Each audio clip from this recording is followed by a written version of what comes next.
C'est donc un honneur pour moi de vous présenter les intervenants de cette table ronde Gestion des risques et des catastrophes, un sujet brûlant et tempétueux qui sera donc animé par Sandrine Revet. Ce qu'il faut savoir, c'est que la Fondation s'est bien sûr emparée de ce sujet depuis sa création face aux effets dévastateurs sur les personnes et sur les communautés des changements climatiques et des catastrophes dites naturelles. 10 ans où nous avons soutenu 13 recherches sur 9 territoires, du Sénégal à Madagascar, en passant par le Niger, le Bénin ou encore Saint-Martin. Autant de recherches que vous pourrez découvrir dans l'ouvrage évidemment phare de notre journée, mais qui vous seront aussi présentées par Annabelle Moati et Georges Joly, ici présents.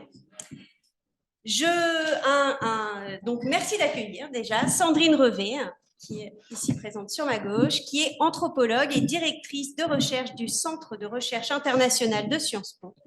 Ses premiers travaux se sont orientés vers l'anthropologie des catastrophes, avec une thèse portant sur les coulées de boue en 1999 au Venezuela. De 2008 à 2015, elle a mené une enquête multisite sur le monde international des catastrophes. Cette recherche l'a conduite des bureaux genevois de l'ONU à plusieurs pays d'Amérique latine, au sein desquels sont mis en place des programmes de prévention ou de gestion des catastrophes naturelles. Elle débute en 2018 une recherche sur le règlement par le droit des relations entre humains et environnement dans un contexte de crise à partir du cas du fleuve Atrato en Colombie, déclaré personnalité juridique par la Cour constitutionnelle colombienne en 2016. Cette recherche s'inscrit depuis janvier 2020 dans une perspective de judiciariser la nature, animaux et environnement au tribunal, une approche soutenue par l'ANR. Sandrine, je vous laisse la parole. Juste un petit point, notre table ronde va être en 2 temps, donc il va y avoir des présentations de 10 minutes par personne, et puis ensuite ce sera vraiment un échange, une discussion qui sera menée donc par Sandrine avec des questions transversales pour chacun des intervenants ici présents. Merci beaucoup Sandrine, on vous laisse le micro. Merci Camille et merci à la Fondation pour l'organisation de ces journées. C'est un plaisir pour moi de contribuer à ces discussions et merci à tous les intervenants d'avoir accepté de présenter leurs travaux.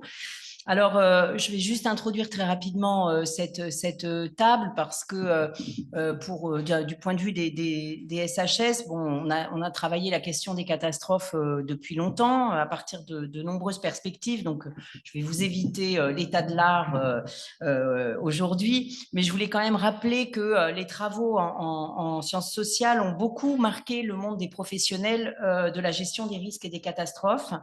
Notamment à partir de la perspective qui a émergé dans les années 70 mais qui s'est développée dans les années 90, qui consiste à rechercher, à faire émerger les facteurs qui aggravent ou qui construisent les conditions de vulnérabilité des sociétés sur lesquelles des phénomènes qui peuvent être naturels atterrissent, on va dire. Et donc, tous ces travaux autour des facteurs de vulnérabilité ont notoirement infusé le monde international des professionnels qui travaillent sur la gestion des catastrophes et sur la réduction des risques, notamment à partir de l'initiative de l'ONU de la décennie internationale de la prévention des catastrophes naturelles 1990-2000. Puis, encore aujourd'hui, là, on peut le voir, les bilans mondiaux qui sont produits par l'United Nations Disaster Risk Reduction, qui est une stratégie de l'ONU, intègrent totalement cette façon d'analyser les catastrophes. Donc, c'est vraiment un exemple de champ dans lequel le dialogue entre sciences sociales et professionnelles se déroule avec parfois des frictions, mais en tout cas, il existe véritablement. Bon, ce qu'a permis d'apporter la recherche en sciences sociales, c'est assez vaste, mais il me semble que ça a permis en tout cas d'informer sur la façon dont les acteurs locaux étaient susceptibles d'apporter des savoirs, des connaissances dans les situations de catastrophe et n'étaient pas des populations purement passives en attente d'aide, mais qu'elles participent de manière très active à la gestion des risques de catastrophe dans toutes ces dimensions. Les travaux ont aussi permis, je pense, de montrer que la croyance dans l'existence d'une bonne culture du risque, qui serait une culture du risque experte, qui devrait être diffusée aux populations locales, était en fait une fausse bonne idée. Et qu'il fallait s'interroger sur les priorités des sociétés locales et sur leur façon de voir les choses pour mettre en place avec elles des mesures qui correspondaient à leurs contraintes et à leurs priorités. Par exemple, définir qu'un phénomène en particulier est le risque le plus important pour une société à un moment donné, par exemple une inondation, sans prendre en compte que cette inondation peut également avoir des effets positifs en termes de fertilisation des sols pour l'agriculture, par exemple. Je pense aux inondations au Mozambique, et du coup prendre des mesures de déplacement ou de reterritorialisation des villageois au nom du risque ou d'un risque qui aurait été défini en amont, et on l'a bien montré, une fausse bonne idée. Et donc là, c'est un peu le travail que peut apporter la recherche en sciences sociales sur ce genre de cas. Alors, en préparant cette table, on s'est dit avec Camille qu'on pourrait faire émerger un peu les grands enjeux qui ressortent aujourd'hui, les grands chantiers, qu'est-ce qui reste à faire, qu'est-ce qui paraît important. Moi, il me semble que la recherche a montré à quel point les situations de catastrophe, les situations de crise étaient des moments où on désectorialisait l'action, c'est-à-dire où, on l'a vu, la table avant le Covid nous l'a montré, l'épidémie à Covid était un très bon exemple de ça, c'est-à-dire ce sont des moments où les frontières entre les acteurs deviennent plus poreuses, où on est à la fois obligé d'être très spécialisé sur ce que l'on fait et en même temps d'être capable de se coordonner avec les autres, de comprendre ce qu'ils font et voire même parfois de déborder de nos cadres de compétences si la crise a mis à mal un secteur en particulier. Et donc, c'est des moments très particuliers et donc ça exige de sortir d'une vision en silo et d'avoir une vision un peu holistique en ayant en tête, c'est pas en devenant spécialiste de tout, mais en ayant en tête les enjeux de prévention, de préparation, de reconstruction, c'est-à-dire les différentes phases de la gestion des risques de catastrophe, pour que finalement personne ne travaille sans avoir en tête l'ensemble de ces enjeux. Il me semble aussi qu'un des enjeux, c'est peut-être en termes de gouvernance. Il me semble que le bilan de mon livre auprès des professionnels internationaux du monde des catastrophes, c'était que finalement, ils avaient construit un secteur. Ils ont eu besoin de construire un secteur pour faire exister cette thématique qui n'existait pas, et notamment la thématique de la réduction des risques de catastrophe, qui n'existait pas ou quasiment pas dans le monde international jusque dans les années 90. Mais ça a été donc nécessaire pour faire exister le problème, pour sensibiliser sur son importance, mais en même temps, comme on a montré que ce sur quoi on peut agir, ce sont les facteurs de vulnérabilité des sociétés sur lesquelles les catastrophes se produisent. Finalement, ces facteurs de vulnérabilité, ils se trouvent où? Ils se trouvent dans l'ensemble des politiques tout à fait routinières, les politiques d'éducation, les politiques de santé, les politiques d'urbanisme, d'agriculture, d'infrastructure, d'économie. Et donc, il y a un enjeu, à mon avis, qui est aujourd'hui de passer un cap, qui est d'intégrer les politiques de gestion du risque de catastrophe dans toutes les politiques publiques, dans tous les types de programmes, et de les financer à la hauteur, non pas à la marge comme un petit secteur qu'on financerait et notamment en moment de gestion de crise, mais vraiment financer des politiques structurelles transversales qui prennent en compte ces dimensions de réduction des facteurs de vulnérabilité. Donc c'est un peu un paradoxe, le fait de faire exister une thématique et en même temps d'être à un moment donné peut-être prisonnier du fait qu'on est un petit secteur cœur et que voilà. Il me semble que dans la continuité de ces enjeux, il y a un enjeu qui, moi, me touche beaucoup. Enfin, il me semble que l'université a une responsabilité et le monde académique plus généralement. Et voilà, on est aujourd'hui ici à Sciences Po et je pense que c'est important que les universitaires et les chercheurs participent à la formation des professionnels et des acteurs qui vont intégrer l'ensemble de ces domaines avec des enseignements nourris par la recherche, c'est-à-dire pour faire prendre conscience à l'ensemble de ces professionnels de cette densité des enjeux. Et puis, on l'a dit tout à l'heure à la table précédente sur la santé, il me semble qu'il y a également dans la gestion des risques de catastrophe, comme dans tous les domaines aujourd'hui qui engagent les questions de politique de la nature, c'est le fait d'engager sérieusement le dialogue interdisciplinaire et d'apprendre à travailler en collaboration avec tout type de sciences. Alors, c'est difficile, c'est long, c'est coûteux, c'est exigeant parce qu'il faut apprendre à comprendre comment chaque discipline fonctionne, comment elle réfléchit, comment elle pense, ce qu'elle permet de voir, ce qu'elle permet de pas voir, ses limites. Et souvent, on est dans des agendas de recherche qui ne nous donnent pas le temps de cette interdisciplinarité. C'est-à-dire qu'on pense que l'interdisciplinarité, il suffit de nous mettre ensemble les uns et les autres, et puis en 18 mois, on va avoir réglé la question. En fait, c'est beaucoup plus long que ça. C'est du travail sur le long terme, c'est apprendre à parler le langage de l'autre, c'est apprendre à comprendre les enjeux dans lesquels ils sont. Et il me semble qu'aujourd'hui, il est urgent que ce dialogue soit favorisé et dans tous les domaines. Il me semble que les sciences sociales ont fait un long travail pour dénaturaliser les catastrophes. Ça a été le leitmotiv de nos collègues pendant des années. Les catastrophes ne sont pas naturelles. Alors, c'est hyper important et je pense qu'on est arrivé à des résultats de recherche vraiment centraux à partir de ce leitmotiv, mais je pense qu'il faut aujourd'hui passer un cap supplémentaire et reprendre en compte la matérialité des phénomènes, leur fonctionnement complexe et la façon dont ils affectent différemment les sociétés avec lesquelles on travaille. Donc il y a vraiment une urgence pour moi à rétablir ce dialogue avec les sciences de la vie et de la terre. Voilà. Merci beaucoup, Sandrine. Nous allons donc maintenant accueillir Yann Verlin. Donc Yann est maître de conférence à l'université Lyon 3 Jean Moulin.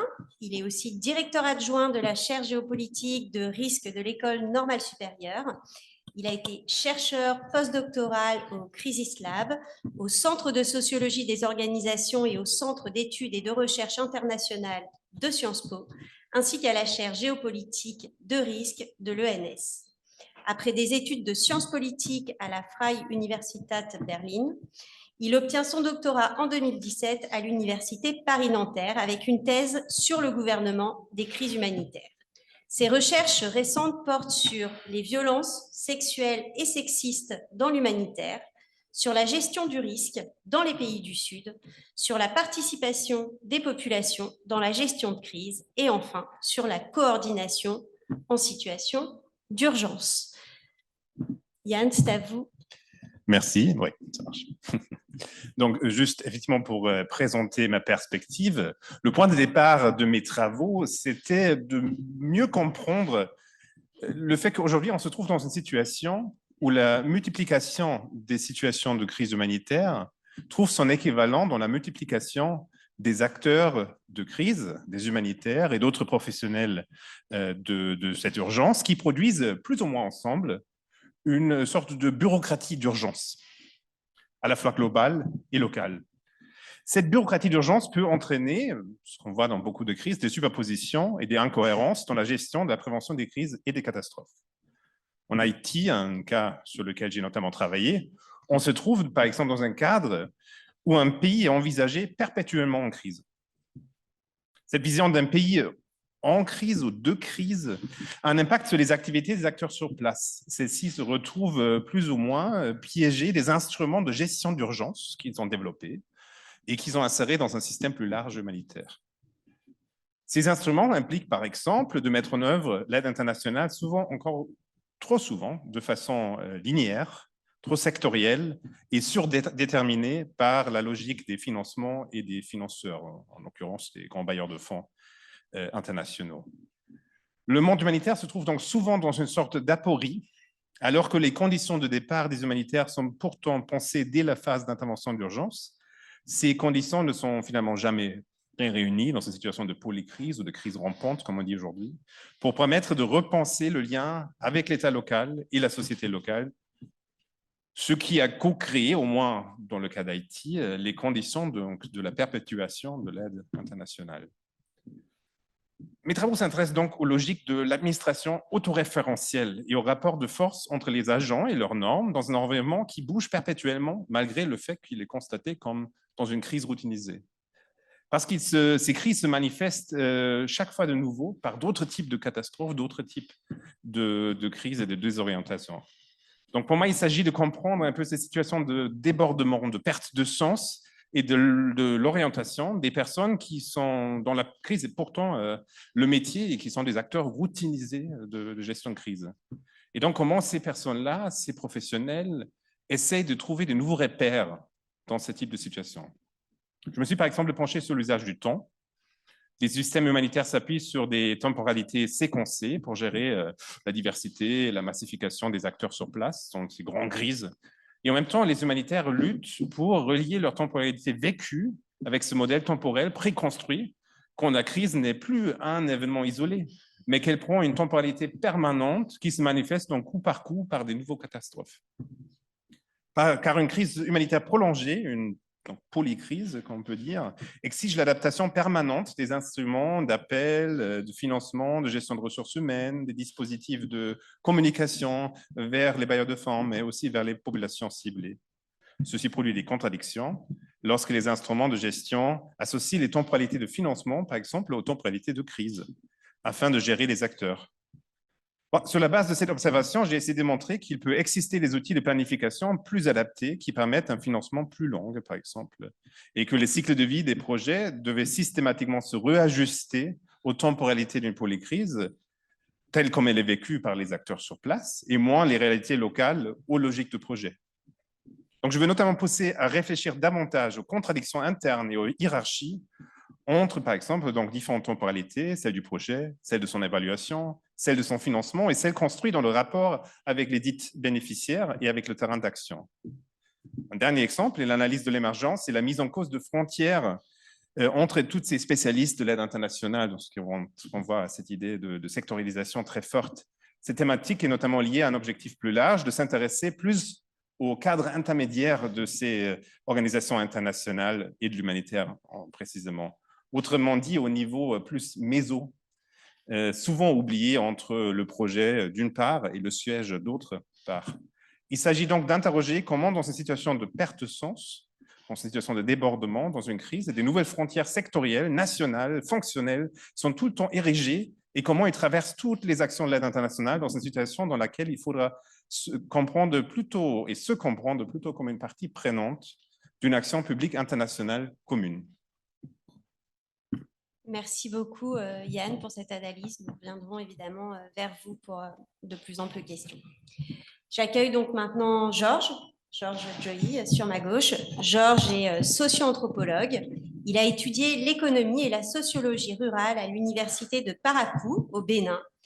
Il est titulaire d'un doctorat en anthropologie sociale de l'université de Göttingen, en Allemagne. Et depuis 2008, il participe à des recherches sur les systèmes agro-pastoraux Peul, avec un accent sur les changements environnementaux et socio-technologiques. Avec le soutien de la Fondation Croix-Rouge, Georges a conduit en 2018 une recherche sur la transition humanitaire et la localisation de l'aide au Bénin à travers l'exemple des inondations, une recherche qui met en exergue les conséquences que pourrait susciter une localisation aveugle de l'aide.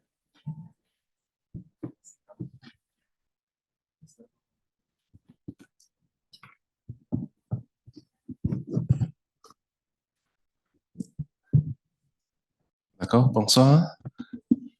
Ma présentation est sur les enjeux de la localisation de l'aide humanitaire face aux vulnérabilités dans l'extrême nord du Bénin. Slide. Donc, avant d'aller un peu plus loin, je voudrais commencer en vous présentant brièvement c'est quoi ma zone d'étude. Au fait, quand on parle de l'extrême nord du Bénin, c'est une zone que vous pouvez voir sur la carte là. Nous sommes sur un territoire d'environ 9000 km² que partagent 250 000 habitants environ. Mais j'ai pris l'exemple donc simplement ces deux communes. Il y a une commune qu'on appelle Kari-Maman et une commune qu'on appelle Malambi. Je présente la commune de Kari-Maman que vous voyez là, qui est pratiquement partagée à plus des 3/4 de sa superficie par un parc national transfrontalier partagé entre le Niger et le Bénin, le Niger, le Bénin et le Burkina Faso. Et donc, c'est l'espace jaune que vous voyez simplement qui est l'espace occupé par les populations où toutes les logiques de production et de reproduction devaient donc s'exercer. Et cet espace est aussi bordé par le fleuve Niger. Et vous pouvez voir donc que c'est récurrent et c'est devenu presque systématique au cours donc de la dernière décennie que chaque année, il y ait des inondations violentes qui ravagent tout et qui sèment donc la terreur dans cette zone-là. Mais au-delà donc des inondations, il y a d'autres crises. C'est cette même zone qui connaît les sécheresses et des vents très violents qui détruisent tout, habitation, production donc des communautés. Au cours de ces dernières années, nous avons aussi expérimenté dans cette même zone. Vous voyez, dans la partie jaune, dans la partie verte là, il y a une partie qu'on appelle zone tampon où les populations étaient censées donc avoir accès à la terre pour la production. Et il faut dire que l'agriculture et le pastoralisme étaient donc et sont les modes de production les principaux modes de production dans la zone. Et c'est dans cette zone-là qu'il y a les conflits communautaires les plus violents, avec des décès, avec beaucoup de cas donc, de morts chaque année, et de grands banditismes qui se développent sur cet espace-là. Et récemment, avec la crise sahélienne, c'est ce même espace qui accueille de plus en plus des incursions djihadistes donc, sur le territoire du Bénin. Donc, nous sommes évidemment dans ce que mon collègue a appelé la polycrise ou la multicrise. Nous avons beaucoup de crises donc, dans cette zone où vous ne pouvez pas, par exemple, accéder à Kari-Maman si vous êtes à moto, un jeune chercheur comme moi, sans chuter 2 fois. Hein? Donc, c'est très difficile d'accès. Donc, c'est une zone où il y a évidemment donc, de la marginalité sous toutes ses formes. Slide. Et donc, vous pouvez voir toutes les formes de vulnérabilité s'y développent. Les gens ne peuvent pas produire et espérer récolter. Hein. Si ce n'est pas l'autre crise, c'est l'autre qui vient ravager. Les gens n'ont pas accès, donc, et pas de route d'accès. Les gens, au plan technologique, parfois, vous n'arrivez pas à communiquer. Hein. La vie est très difficile donc, dans ce milieu-là. Même la participation citoyenne à la gouvernance, hein, au plan institutionnel, tout ça la pose de problèmes hein, dans cette zone-là. Diapo. Diapo. OK, donc nous avons initié donc une recherche anthropologique hein, et l'élément essentiel sur lequel je voudrais mettre l'accent ici, c'est l'immersion parce que c'est séjourné sur le terrain pendant 6 mois parce que je voulais comprendre vraiment de fond en comble tout ce qu'il y a autour donc de la configuration de cette aide humanitaire, de cette action humanitaire qui se menait dans cette région où chaque année, vous avez l'impression que tous les jours, et le drame est toujours plus grand que la saison passée ou l'année passée. Donc, j'ai fait donc, de l'observation participante. Après donc, les inondations, j'ai organisé des entretiens avec les communautés et j'ai consulté différents acteurs pour comprendre vraiment ce qui s'est passé. Slide. Voilà. Donc, non, oui, voilà, merci. Donc, en termes donc, de résultats, l'un des éléments importants sur lesquels je voudrais attirer l'attention dans cette communication, c'est que évidemment qu'il y a un dispositif humanitaire qui est assez important donc, dans le milieu, mais il faut retenir que le dispositif ou le mécanisme institutionnel qui est en place donne une certaine prééminence hein, des collectivités décentralisées, donc les autorités politico-administratives sur le dispositif de l'aide humanitaire. Donc, vous avez par exemple un plan de contingence qui donne au maire ou au chef d'arrondissement l'autorité d'organiser l'aide, la mobilisation des ressources, le déploiement de ressources, malgré par exemple qu'il y ait des clusters, des équipes techniques qui devaient contribuer donc à la mise en place de l'aide. ces acteurs-là constituent donc des acteurs majeurs. Donc, ils détiennent donc le leadership donc, de l'aide dans ce milieu-là et par conséquent soumettent tous les autres acteurs, quelle que soit donc leur importance.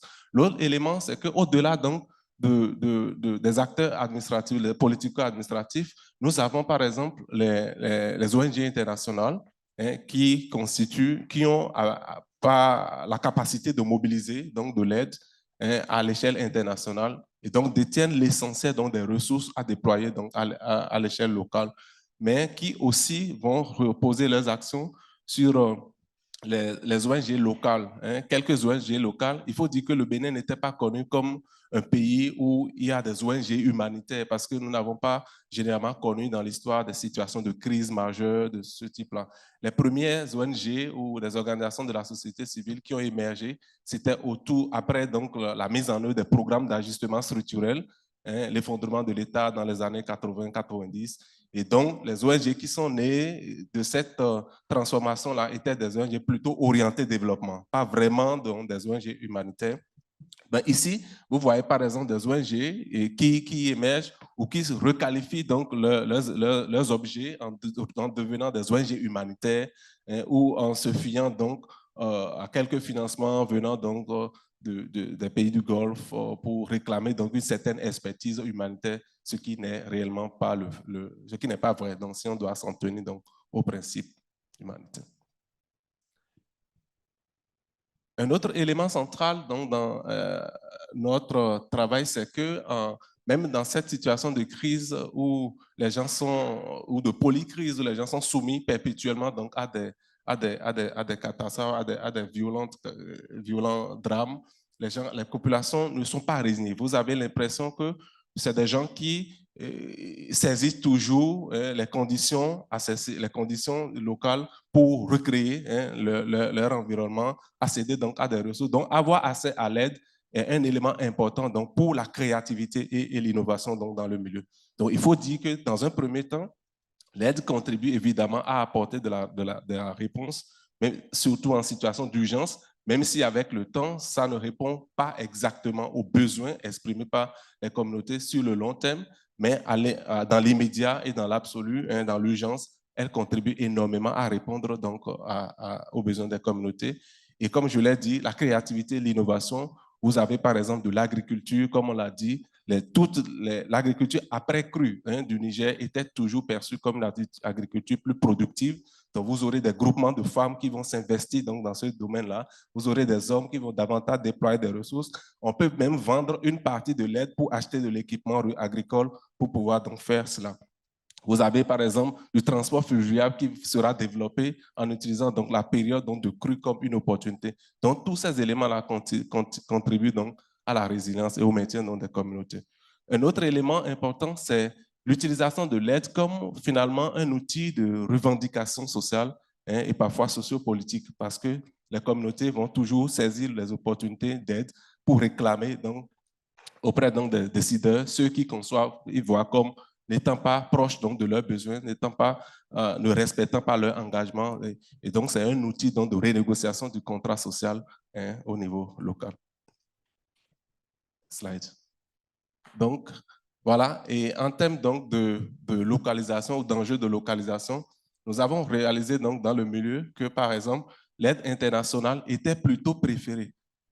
Contrairement au discours global ou à la logique globale de localisation de l'aide qui voudrait, par exemple, que les acteurs locaux jouent les premiers rôles, vous avez l'impression que, au regard donc, des enjeux politiques, des enjeux territoriaux, claniques, dans le milieu, les communautés préfèrent une aide qui vient directement des ONG internationales plutôt que des ONG locales parce qu'elles perçoivent, par exemple, que l'aide venant donc de ces ONG locales était souvent soit apolitique, soit endossée donc à des enjeux claniques ou à des enjeux territoriaux. Et donc, nous faisons l'hypothèse qu'une localisation aveugle dans un contexte pareil pourrait ne pas donner donc, les résultats. Et donc, pour emprunter un concept de Jean-Pierre Olivier de Sardan, ça ne pourrait que contribuer à créer de nouveaux pouvoirs au village, c'est-à-dire de nouveaux humanitaires ou de pseudo-humanitaires qui vont renforcer leurs capacités. Et donc, l'aide pourrait ne plus profiter finalement à ceux à qui c'est destiné. Enfin, l'élément que je voudrais partager, c'est aussi que dans cette logique de localisation de l'aide, même si les appuis des ONG internationales ont contribué à renforcer les capacités des ONG locales, nous devons être dans une logique quelque part de ne pas totalement dépendre financièrement ou en termes de mobilisation de ressources, ne pas continuer l'extraversion en envisageant une localisation durable. Et quelque part, je me suis dit qu'il faut davantage s'intéresser, par exemple, aux mécanismes multiséculaires qui existent dans ces communautés et qui pourraient aussi contribuer à alimenter donc, le réseau international donc, en termes donc, de mobilisation et d'appui. Donc, globalement, c'est les éléments que je voudrais partager dans cette présentation. Merci.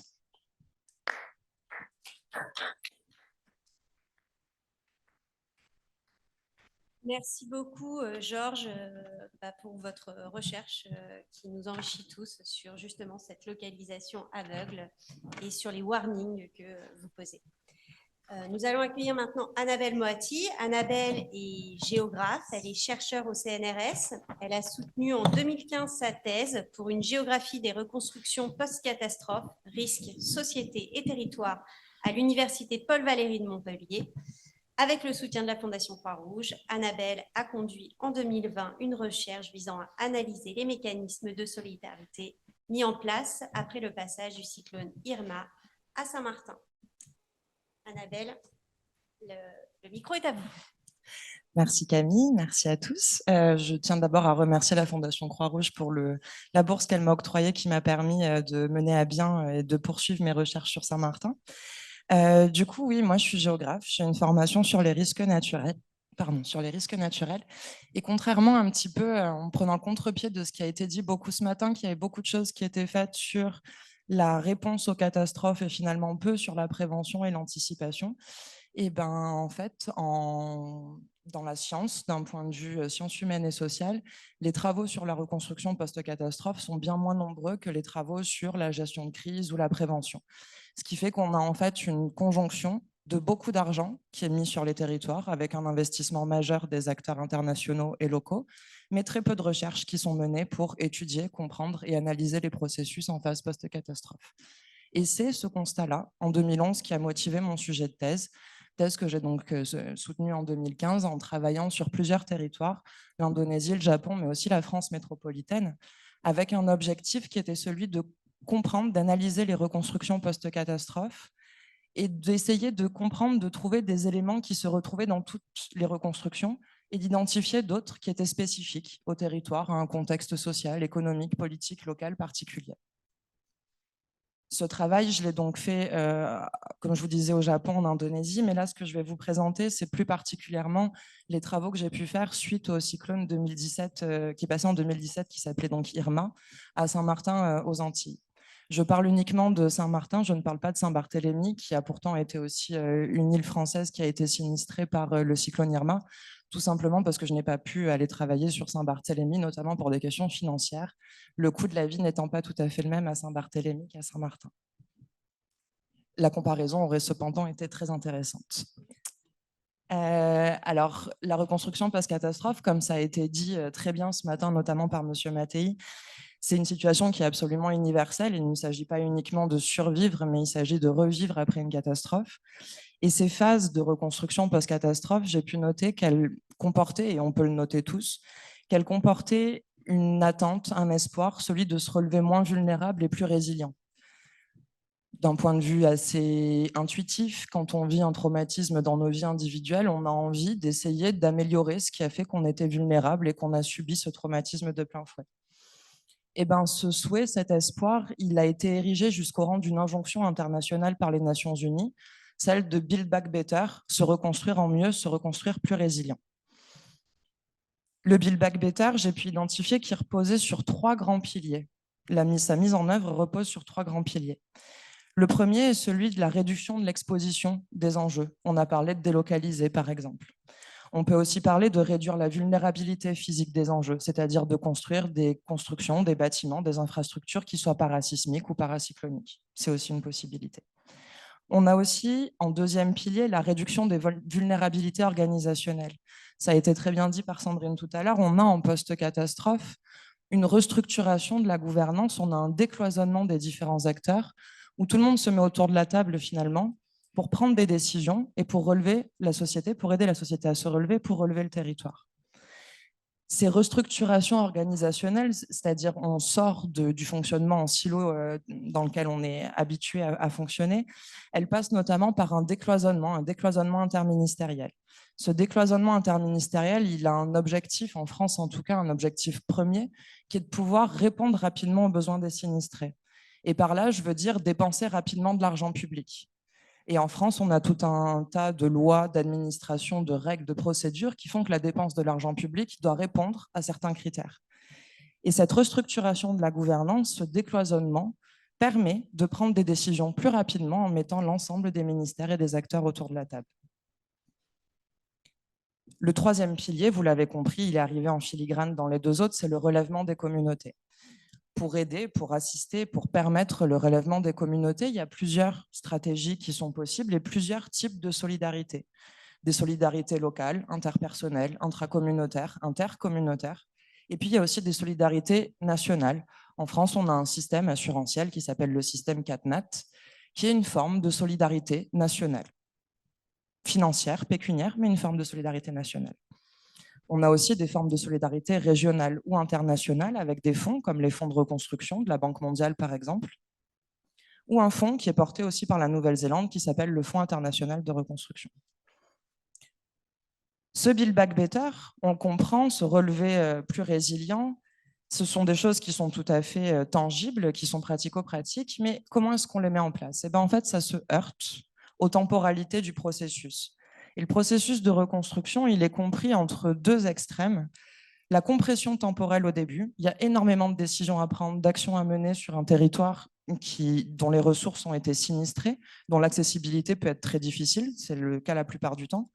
Et puis une dilution du temps, quelques années après, à la fin du processus, où là, en fait, on se rend plus bien compte qu'en fait, les décisions d'aménagement qu'on est en train de mettre en place, la construction d'une digue, par exemple, d'un barrage ou le réaménagement d'un quartier, elles ont été prises en période de reconstruction post-catastrophe et qu'elles étaient une réaction à ce que la catastrophe nous a montré de nos vulnérabilités territoriales. Pour rentrer maintenant plus précisément dans la question de Saint-Martin et de l'ouragan Irma en 2017, quelques éléments de contexte. Irma, c'était un ouragan de catégorie 5, dont l'œil, c'est-à-dire le centre, est passé sur un territoire de 90 km². Je pense qu'on peut s'accorder collectivement à dire qu'il y a eu un facteur pas de chance sur le fait que l'œil d'un cyclone de cette taille passe sur un territoire de cette taille. Il répond donc clairement à la définition d'un événement majeur qu'avait donné Haroun Tazieff il y a plusieurs décennies de ça, c'est-à-dire un événement qui va dépasser les capacités de réponse de la société. Et en effet, la société saint-martinoise, ces capacités de réponse ont été largement dépassées. Ce territoire, il a plusieurs caractéristiques. C'est d'abord un petit territoire, comme je vous disais, insulaire, qui est divisé en deux États. Le nord de Saint-Martin est un territoire d'outre-mer français et le sud, Sint Maarten, est un État fédéré du Royaume des Pays-Bas. Donc on va avoir deux structures administratives et politiques et sociales qui sont tout à fait différentes. Ça pose des problèmes de coopération sur de nombreux sujets qui vont aller du développement économique à l'immigration en passant par les politiques sociales et environnementales, où on a du mal à associer les deux parties de l'île. En tout cas, on avait avant Irma. Ce territoire, il est aussi marqué par un fractionnement social qui est très fort, c'est-à-dire que Saint-Martin, c'est un des territoires français où il y a le plus grand multiculturalisme, la plus grande concentration de nationalités différentes. On nous dit entre 120 et 140 nationalités différentes à Saint-Martin. Pour autant, on a des modes de vie très communautaires. C'est-à-dire que les gens vivent dans un entre-soi, qu'il soit culturel et économique. Et ça se marque dans l'aménagement et dans le vécu du territoire. Les gens connaissent mal les populations des autres quartiers, connaissent mal leur mode de vie et connaissent mal leurs moyens de vivre, leur subsistance, leurs revenus. C'est donc un mode de vie où on vit dans les quartiers et on vit entre soi. Et enfin, c'est aussi, pour terminer sur les principaux facteurs qui ont construit la vulnérabilité de ce territoire, un territoire qui est sous-administré, à la fois par l'État français et à la fois par la collectivité locale. Quand je dis sous-administré, ça veut dire que l'État français a détourné son regard pendant des années de ce territoire et il a fallu l'arrivée de Irma pour voir un réengagement fort de l'État central sur ce territoire. Et local, parce qu'on avait une collectivité locale avec une forte proportion de cadres et de personnes dirigeantes dans l'incapacité de lire correctement et d'écrire correctement le français, ce qui pouvait poser des questions, des problèmes d'application de la loi et de faire valoir les spécificités et les droits saint-martinois. Ça, c'est pour les principaux facteurs de vulnérabilité. Irma est arrivé là-dessus, sur ce contexte-là, a provoqué des dommages très importants, je le répète, ouragan de catégorie 5, avec des vents qui dépassent en rafale les 350 km/h. On a donc eu un réengagement fort de l'État et des investissements massifs dans la reconstruction. De nombreux mécanismes de solidarité qui ont été mis en place à différentes échelles et qui ont permis de réduire une partie des causes profondes des vulnérabilités. Aujourd'hui, pour vous dire si cette temporalité elle est permanente ou temporaire, il me faudrait encore plusieurs années de suivi de ce territoire et d'analyse de ce territoire pour vous donner un statut, une conclusion là-dessus. C'est le même constat pour l'aménagement du territoire. L'État a mis en place des plans de prévention des risques, des PPR, pour réaménager le territoire de manière moins vulnérable. Il se trouve que ces plans de prévention, les réunions d'information ont été organisées sans concertation avec les pouvoirs locaux, avec donc une défaillance majeure des populations locales et tout un tas d'oppositions et de blocages à la mise en œuvre de ces PPR qui ont retardé la mise en œuvre de cet aménagement moins vulnérable. Ça s'est télescopé complètement avec les temporalités, les besoins de reconstruire vite des populations à qui il faut proposer, il faut aider à avoir un toit sur la tête, à retrouver des conditions de vie dignes, l'accès à l'eau, à l'électricité, à avoir un toit sur la tête. Et bien de fait, ces lenteurs administratives se sont télescopées avec les nécessités de reconstruire vite. Et donc, on a une efficacité finalement limitée de ce type de planification qui pourtant, sur le papier, est tout à fait pertinente. Du coup, conclure sur est-ce que la reconstruction post-Irma a pu être vécue comme une opportunité de mettre en place des mesures de prévention. Eh bien, comme je vous le disais, c'est trop tôt pour l'instant. Pourtant, on est à 5-6 ans après la catastrophe et c'est encore trop tôt. Il s'agit de mettre en œuvre un travail de suivi de la reconstruction sur le long terme.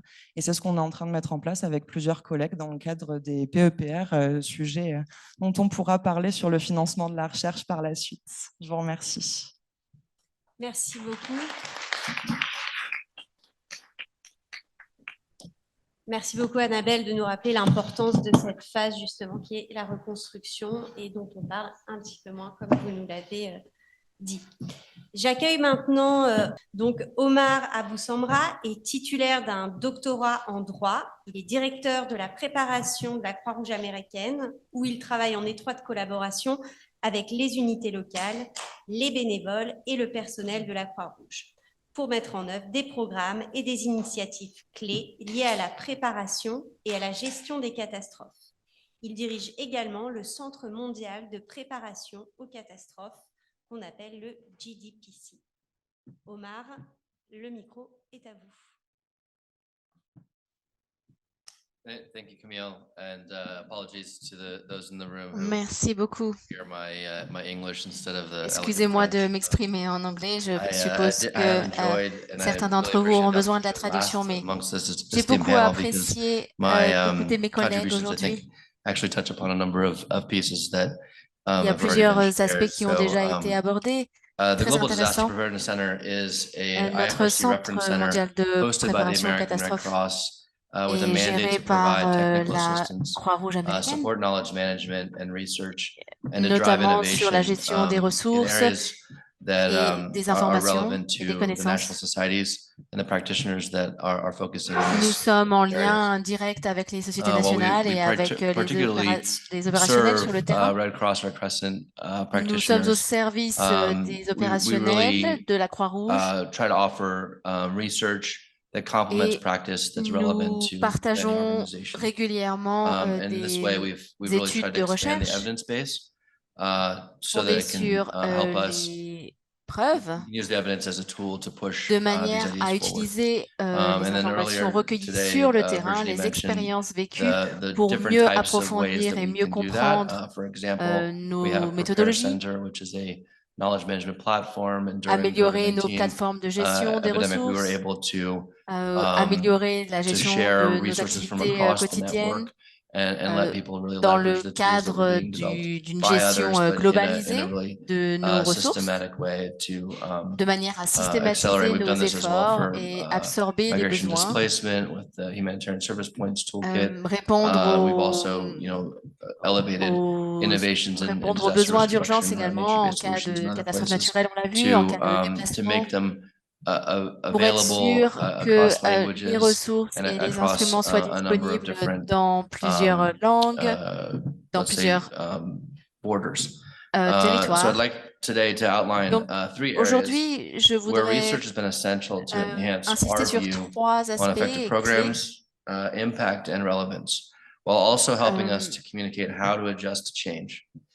Comment nous nous adaptons au changement, la fragilité politique nous a forcés à nous adapter constamment de ces dernières décennies. Il y a plusieurs centaines, voire milliers de programmes qui expliquent comment mettre en place des mesures de gestion de crise et de préparation aux catastrophes. Mais il est important de revenir à l'essentiel, de recentrer l'attention sur nos méthodologies qui doivent être alignées à l'évaluation des risques et aux besoins identifiés, tout en respectant une certaine hiérarchie des priorités.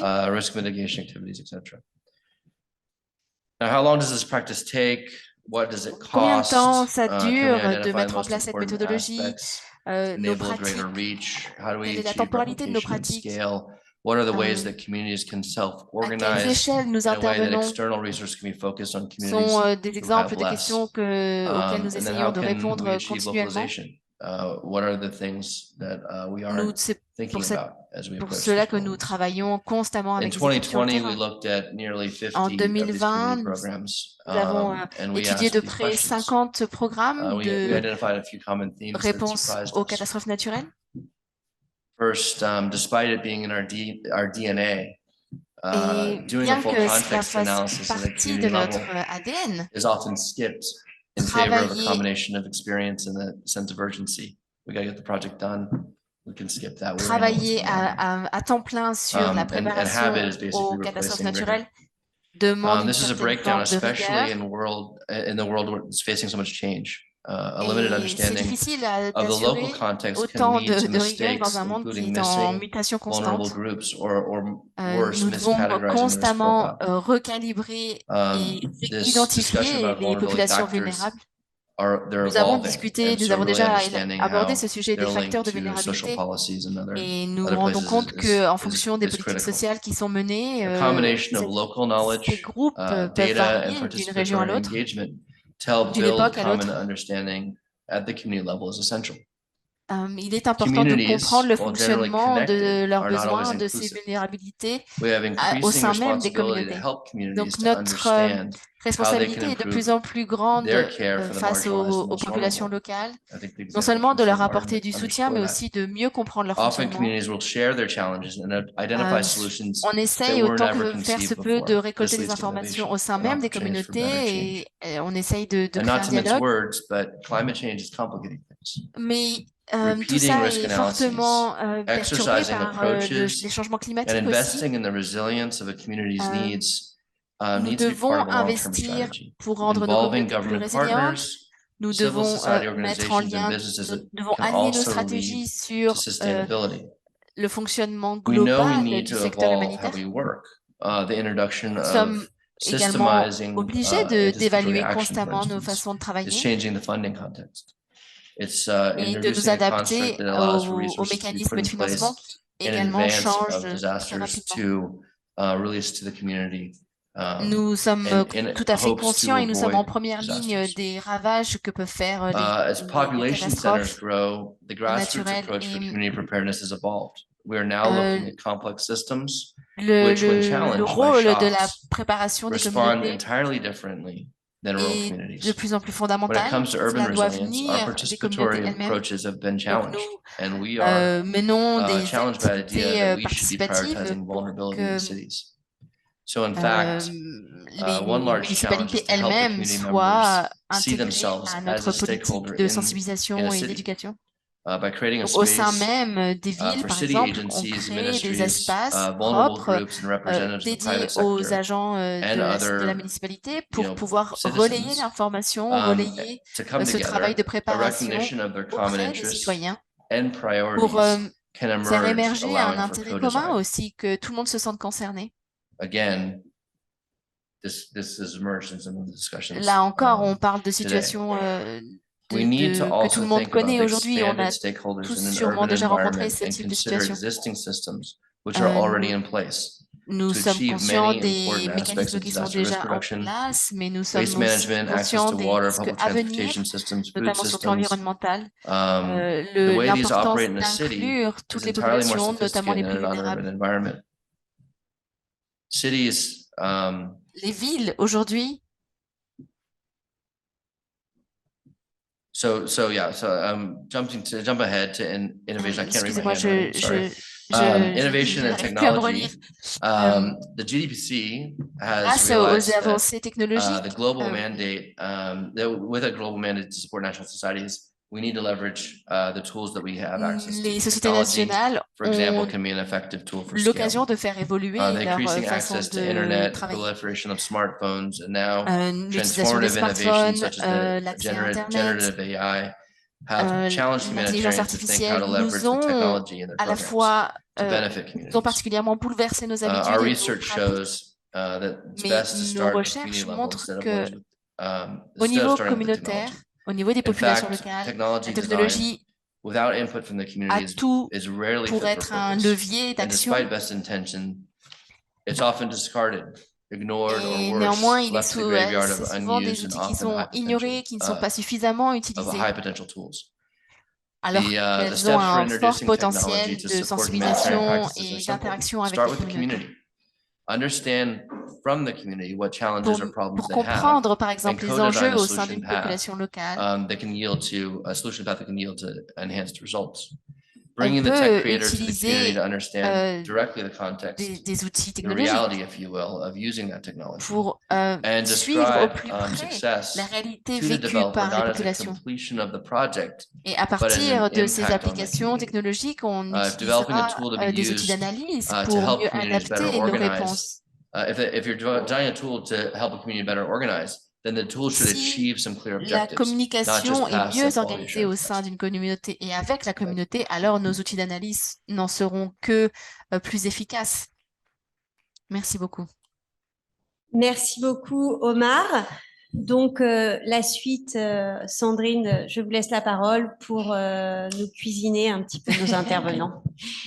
Merci beaucoup pour toutes ces présentations vraiment passionnantes, puis qui se répondent. On voit bien qu'on a eu toute la chaîne là, du cycle dont parlait Yann, hein, du cycle de la gestion de crise, de la preparedness jusqu'à la reconstruction. Donc c'était vraiment passionnant. Alors moi, j'ai essayé de préparer plutôt des questions, de faire dialoguer les uns et les autres entre eux. Donc, vous prendrez ce qui vous convient, vous laisserez aux autres la possibilité de répondre à des questions qui ne vous intéressent pas. Il me semble que on a des questions déjà qui peuvent faire dialoguer Yann et Annabelle ou Yann et Georges dans un premier temps. C'est une question sur le surinvestissement de certains terrains. Vous parliez, Annabelle nous a très bien décrit un tout petit territoire et un gros œil du cyclone, mais ce qu'elle n'a pas complètement dit à l'oral, mais qu'elle nous avait dit dans ses notes écrites, c'est que en même temps, il y a eu un autre cyclone qui est arrivé sur Saint-Martin, qui est le cyclone de l'Aide. C'est-à-dire et le cyclone de la recherche. Et tout ça en même temps, ça fait un afflux de population qui se ressemblent d'ailleurs, hein, les chercheurs et les humanitaires, souvent, on est un peu pareil. Et du coup, à Haïti, c'est un peu la même chose. Et ça me faisait penser à une discussion qu'on a eue tout à l'heure sur la question de la santé, sur la nécessité de travailler en urgence, de se préparer pour pouvoir faire des recherches sur des situations d'urgence. Et moi, j'ai quelques doutes là-dessus. C'est-à-dire, je me dis comment est-ce qu'on fait vraiment et qu'est-ce que vous avez pu observer sur investissement de certains terrains à des moments de crise. Est-ce que c'est vraiment bénéfique pour la recherche? Est-ce que c'est vraiment bénéfique même en termes d'intervention? Et je pense que là, Omar aurait aussi des choses à dire. On a beau mettre en place tous les outils pour coordonner et Dieu sait que le GDPC est le meilleur outil pour ça, on arrive quand même à des moments où on sature quoi, sur certains terrains. Donc ça, c'était première salle de questions qui, je pense, fait écho aussi bien chez les chercheurs que chez les professionnels de l'aide. Et puis, dans l'ensemble de vos communications, de vos projets, mais peut-être plus spécifiquement sur Yann et Georges, il me semble, mais peut-être aussi pour Omar finalement, il me semble qu'il y a aussi toute cette question de comment est-ce qu'on articule la temporalité de la crise avec le temps long. Et Annabelle le disait bien, elle disait je peux pas répondre à des questions sur les apprentissages réels de la gouvernance à Saint-Martin, et pourtant on est 5 ans, 6 ans après la crise. Effectivement, le temps long de la recherche, et là pour le coup, s'il y a eu énormément de financement avec des tas d'appels flash sur Saint-Martin au moment où, je suis sûre qu'aujourd'hui, se faire financer un projet sur gouvernance de catastrophe à Saint-Martin, non, c'est plus du tout d'actualité. Et pourtant, c'est peut-être maintenant qu'on aurait besoin de faire du terrain, du temps long, etc. Donc, comment est-ce qu'on articule ce temps de... Voilà, et pareil, peut-être pour Omar, je pense que c'est des questions qui doivent faire écho. Comment est-ce qu'on articule ces réflexions sur le temps très court de la preparedness avec des enquêtes qui peuvent demander plus de temps, du temps long, et comment est-ce qu'on articule ces temporalités. Voilà, bon, j'ai plein d'autres questions, mais je ne vais pas monopoliser la parole. Alors, Annabelle, juste, je voulais que tu donnes des exemples éventuellement d'aide. Tu parles d'outils d'aide à la décision que vous avez pu élaborer dans le projet. Donc, voilà, je voulais savoir si tu avais un peu des exemples concrets. Et puis, tu nous as tendu des pistes sur l'interdisciplinarité dans ton papier. Voilà, je voulais savoir quelles modalités tu mettais en œuvre, comment est-ce que ça peut se mettre en place. Pour Georges, finalement, je trouve que ce qui est très intéressant, c'est ce regard un peu à côté sur le local, hein, c'est-à-dire un avertissement à pas de romantisation de la localisation, pas de localisation aveugle. Ça peut pas être un slogan qui atterrisse sans avoir une notion du contexte. Et du coup, c'est pas forcément très facile à faire accepter ça quand justement les standards vont vers la localisation, où on pense que c'est l'apprentissage de toutes ces années de recherche, où on a dit la localisation c'est quand même la solution, et puis maintenant, bon voilà, ça a aussi des limites. Donc, comment est-ce que tu es entendu et comment est-ce que ces résultats de recherche font écho chez les acteurs avec lesquels tu travailles, et voilà. Et puis pour tous, si vous avez envie, parce que ça c'est une question qui me taraude, c'est finalement comment est-ce que vous prenez en compte la matérialité même des phénomènes sur lesquels vous travaillez, que si on travaille sur un séisme ou si on travaille sur une inondation ou si on travaille sur un ouragan, ça n'a pas du tout, on n'a pas la même façon de travailler en fait. Et ça, quelque part, je trouve que à la fois dans les programmes d'assistance et dans les programmes de recherche, on a tendance à effacer. Hein, on parle de catastrophe, on parle de crise, comme si c'était la même chose. Mais en fait, ce n'est pas du tout la même chose matériellement. Ça ne tue pas les gens de la même manière. Ça n'implique pas des temps de reconstruction similaires. Donc, est-ce qu'on peut adapter aussi nos protocoles et de recherche et d'intervention à la matérialité même de chacun de ces phénomènes? Voilà, vous prenez ce que vous voulez. Hein, il y a à boire et à manger, mais c'est en tout cas l'ensemble des réflexions que ça m'a évoqué. Donc peut-être, je ne sais pas, peut-être Annabelle a été au cœur du cyclone. Alors, il y a plein de questions et en effet, il nous faudrait un petit 4-5 heures pour y répondre dans le détail. Mais sur la question du financement d'abord et la NR Flash, en effet, je pense que l'expérience de Yann sur Haïti sera assez complémentaire de celle que j'ai eue sur Saint-Martin. C'est vrai qu'on s'est retrouvé du coup à 4 consortiums de recherche sur du coup pas 90 km², ça aurait été trop beau puisque c'est toute l'île, mais uniquement les 50 km² de la partie française. Et ça a été délicat, ça a été compliqué, ça a posé des questions d'éthique du chercheur, de déontologie et d'éthique du chercheur, puisqu'on est arrivé pour les premières équipes quelques mois après la catastrophe, 1 ou 2 mois après la catastrophe. Donc, avec une question aussi, moi qui m'a... Les catastrophes et les reconstructions que j'ai étudiées, je les avais étudiées plutôt de manière rétrospective, donc 5, 10, 15 ans, 20 ans après les événements, et pas à chaud. On sait faire, on a des méthodes en sciences humaines et sociales qui remontent à plusieurs décennies, aux années 70, on sait faire du retour d'expérience à chaud, c'est pas une question méthodologique et de protocole, hein, ça on a ce qu'il faut. Mais c'est aussi une question de ne pas télescoper les actions qui sont en train d'être mises en œuvre pour sauvegarder les populations, pour rétablir les ressources et l'accessibilité. Il me semble que ce moment de post-crise immédiate, en tout cas pour la recherche sur comment est-ce qu'on prend des décisions, quelles sont les conséquences de ces décisions, il ne me semble pas que ce soit le moment le plus opportun et le plus pertinent pour la mettre en place.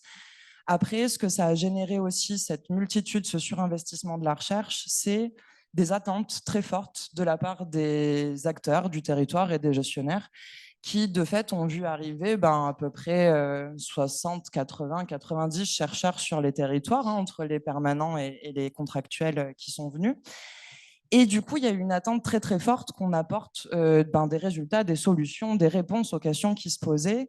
Et du coup, on a été dans un petit mélange des genres entre la posture du chercheur et puis la posture finalement de l'expert et du conseiller, du roi, comme ça a été très bien dit par Aude juste avant.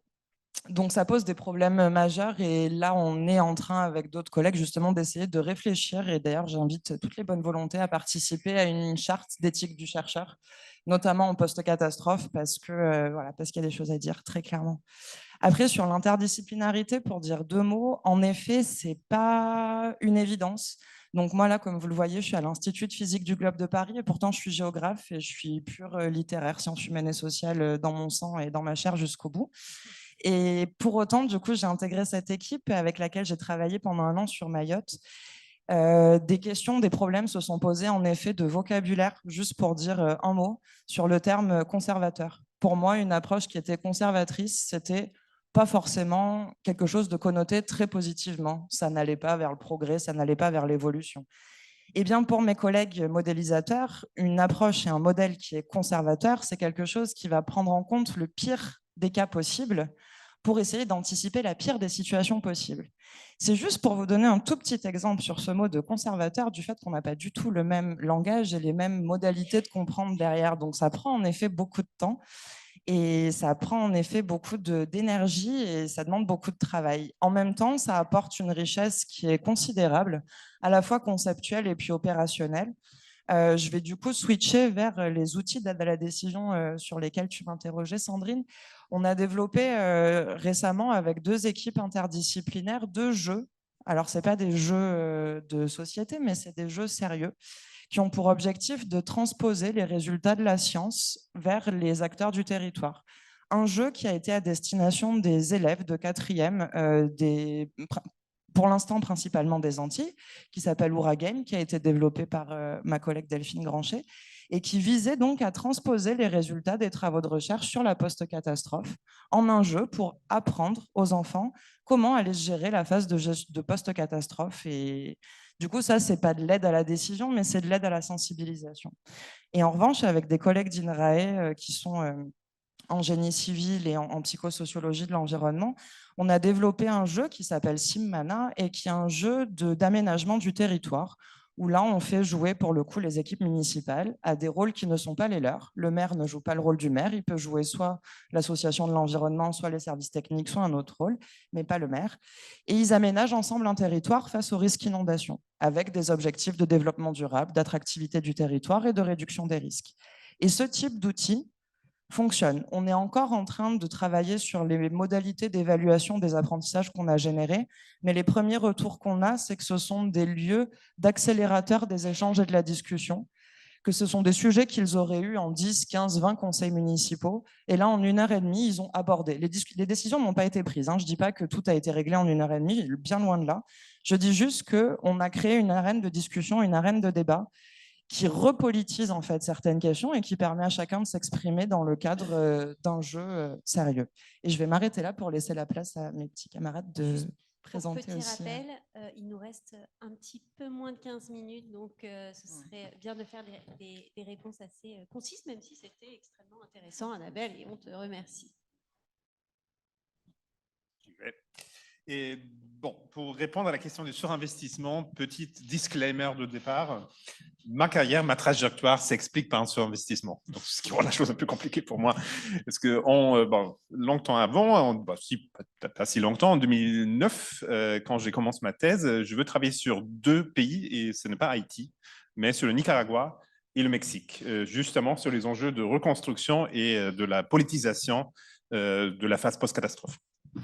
Et à ce moment-là, un peu plus tard, en 2010, donc il y a le grand tremblement de terre en Haïti, et on m'invite, avec un petit financement dans la main, de peut-être réorienter ma thèse vers ce type de sujet. Donc, j'y suis aussi aujourd'hui à cause de cet investissement supplémentaire lié à l'actualité et à une réaction rapide pour avoir des informations à chaud.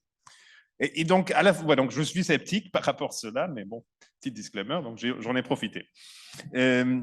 Pourquoi je suis sceptique? Parce que je peux voir, et je l'ai vu effectivement sur Haïti, que ce qui se passe côté recherche est extrêmement lié à ce qui se passe côté monde professionnel. Et c'est pour ça que cette question est très importante et très intéressante, parce qu'elle met en relation les deux. Parce que côté recherche, il passe la même chose au miroir, ce qu'on a vu notamment en Haïti, mais j'imagine que c'est peut-être aussi la même chose à Saint-Martin. On voit par exemple une réponse sectorielle. Quand j'étais en Haïti, je suis venu à plusieurs reprises, en 2010 et 2016, j'ai vu arriver, moi, post-séisme, j'ai vu arriver en 2011, donc pendant la période du choléra, beaucoup de personnes qui travaillaient sur la santé globale, qui n'étaient pas là auparavant. Auparavant, c'était plutôt un mélange assez donc disparate, mais là, il y a santé globale qui arrive. De nouveau, en 2016 et en 2012, 2 ouragans. Et donc, il y a un autre type de profil qui arrive. Il y a des crises de réfugiés entre-temps, de personnes des Haïtiens déplacés de la République dominicaine. Et donc, il y a toute une série de spécialistes des migrations qui arrivent soudainement. Donc, vous avez aussi une vague de spécialistes, de professionnels qui, avec chaque catastrophe, arrivent sur place. Deuxièmement, la mise en compétition. C'est un peu apparent aussi.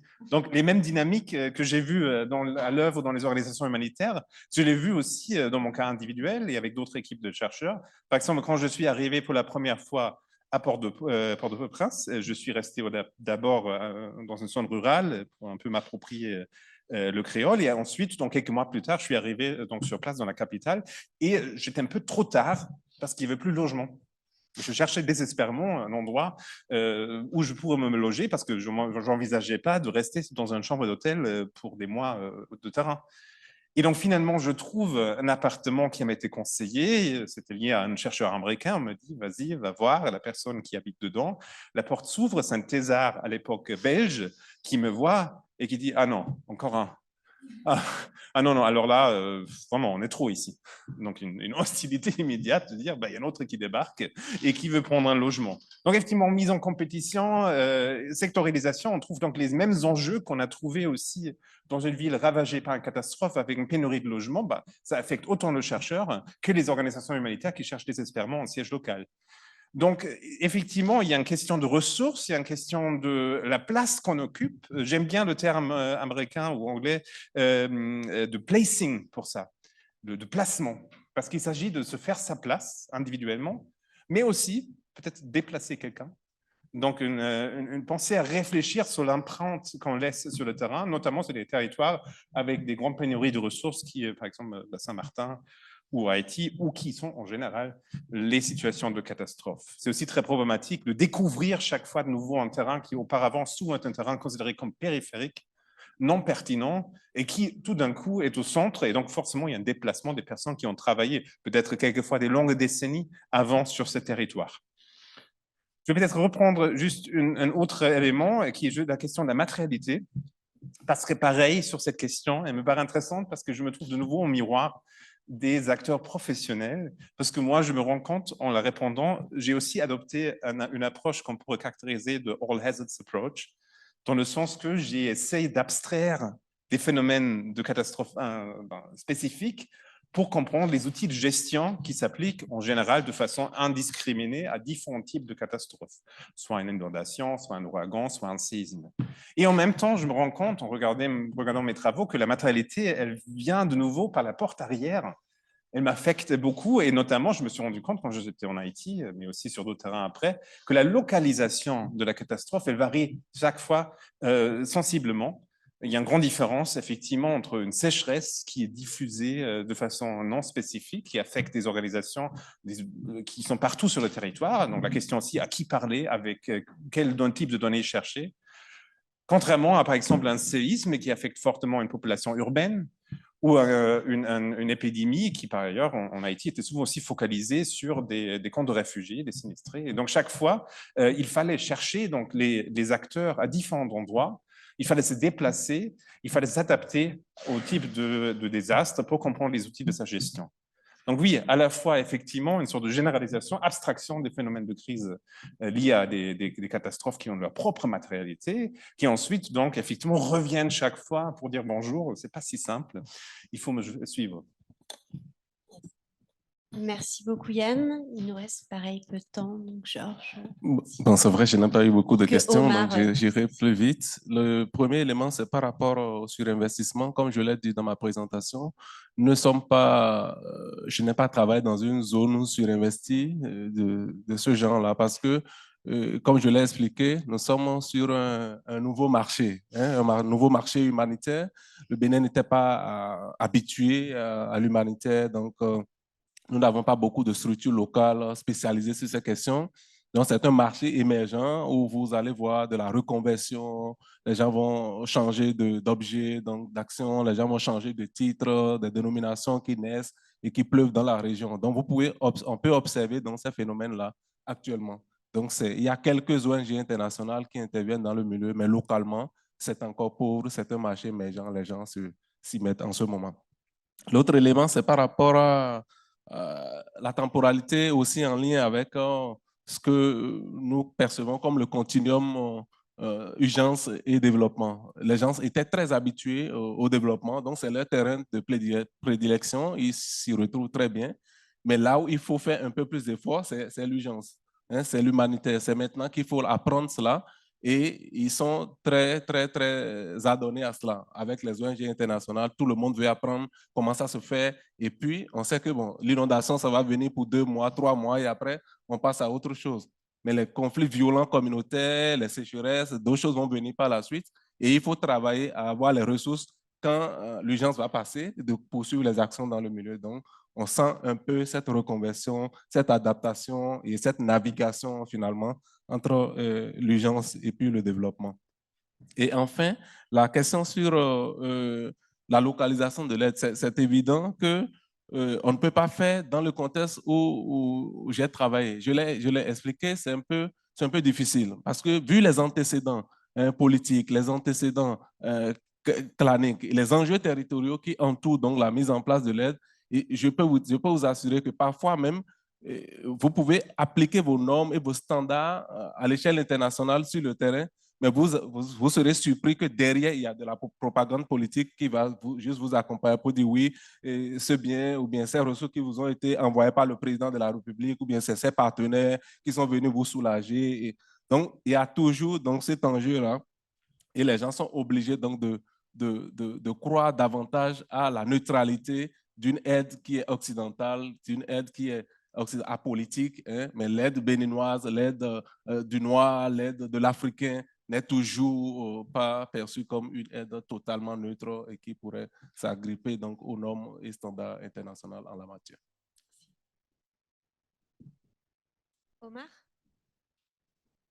I'll try to be brief. I have a few comments and just maybe starting with investment. Taking a humanitarian perspective rather than an academic perspective, I actually think that we're way underinvested. when it comes to disaster risk reduction, for instance.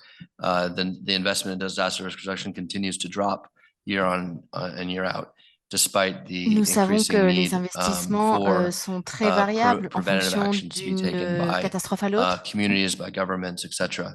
And Il y a des instead, what we've relais done financiers is, de la part du and gouvernement, de la we part have, des you know, ONG, de to la the part de différents materiality question, systèmes. we've taken a people-centered, all-hazard approach in our work.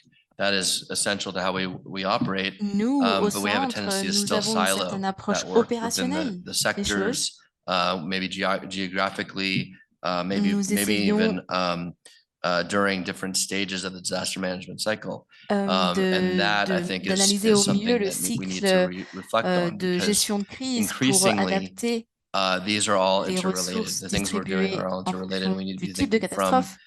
preparedness, local actions that are taken, all the way Nous through the mettons en readiness œuvre les actions actions that need to be locales done pour to prepare for effectivement préparer au a mieux hazard, les and communautés, then if it comes to disaster les response, to be able sensibiliser aux différents types to take d'aléas auxquels ils sont effective sujets. action, essentially, and repeating that investment in preparedness. So for me, it's Donc, il y a une the grande questions, variété d'actions qu'on peut mener pour definitely préparer et trigger a lot ce of secteur. responses. Annette said we could probably spend the whole Déclencher des afternoon réponses digging into pertinentes. them. I think that there's Je ultimately crois qu'il y a an avant important tout un travail à faire opportunity to think about how the evidence that's collected in research is really put sur into la practice, façon dont on and collecte the way des that informations, les this work is preuves sort sur of le terrain, prioritized, de ce qui the way fonctionne, de ce qui doit questions être are priorisé, identified in afin partnership with humanitarian actors d'identifier en to collaboration avec better nos partenaires make them more relevant to the use les of the challenges réponses, les that solutions qui sont les plus facing them, I think, is pertinentes. really important. Je crois que The c'est vraiment example, I ça mean, qui est just this important. perspective on localization in Benin, to me, On a parlé is de la profound, and it's really localisation important. des How do we besoins et de la take that forward localisation into the way des that ressources attribuées. prioritizing localization in all of our work? En fait, il est important de prioriser because, you know, there are decisions that we have to make mouvement vers every des day aides in order to locales make sure that the resources that we have that are limited are pour que properly, you know, spread out on in ait order for us à to achieve portée what de we're main trying. des ressources Thank you. autant qu'on en ait besoin. On sait très bien que les Merci ressources ne sont Omar. pas illimitées, Il nous donc reste il faut 3 les petites minutes rationaliser du s'il y mieux a qu'on des peut. questions, peut-être dans la salle. Alors, il y avait des questions en ligne. Donc, notamment une question de Philippe Mbévo qui s'adresse à vous, Yann, et qui vous demande donc est-ce que l'urgence humanitaire telle que vécue en Afrique subsaharienne est similaire à celle vécue en Haïti? Oui. Oui, donc ça pose la question de la comparaison et donc de la spécificité des cas et jusqu'à quel point justement on peut abstraire des particularités de chaque cas et on peut donc trouver des traits en commun. Ma réponse comme réflexe serait de dire non. C'est des cas très différents dans le sens où il y a un cadre insulaire d'une part et dans l'autre cas, vous avez une logique plus continentale, plus d'une zone qui traverse plusieurs pays, à la fois un pays avec une histoire d'une indépendance très tôt, précoce, on pourrait dire, vu ce qui se passait dans l'histoire haïtienne ensuite, et après une zone qui a été décolonisée, donc beaucoup plus récemment, et donc effectivement des enjeux différents. Et en même temps, la deuxième réponse serait qu'il y a des similarités dans les outils et instruments qui sont appliqués dans ces différents cas. Et c'est effectivement c'est ça qui m'intéresse toujours, comment on essaye de développer des standards qui s'appliquent à tous les différents cas et comment ces standards sont après pris et justement adaptés ou non aux particularités de chaque région. Et je pense que dans ce processus d'adaptation, qui est aussi toujours un processus d'adaptation aux catastrophes, donc, ils sont bien sûr allés trop loin, mais aussi bien sûr un processus d'adaptation au changement climatique comme sur catastrophe. C'est là où on peut voir, je pense aussi, la question de la localisation autrement, qu'on avait discuté maintenant à plusieurs reprises. Merci beaucoup. Et bien, après cette belle journée, tous ensemble, où on a exploré des sujets difficiles, et ben, on vous remercie. On vous remercie tous d'être là, intervenants et puis et public venus de toutes parts.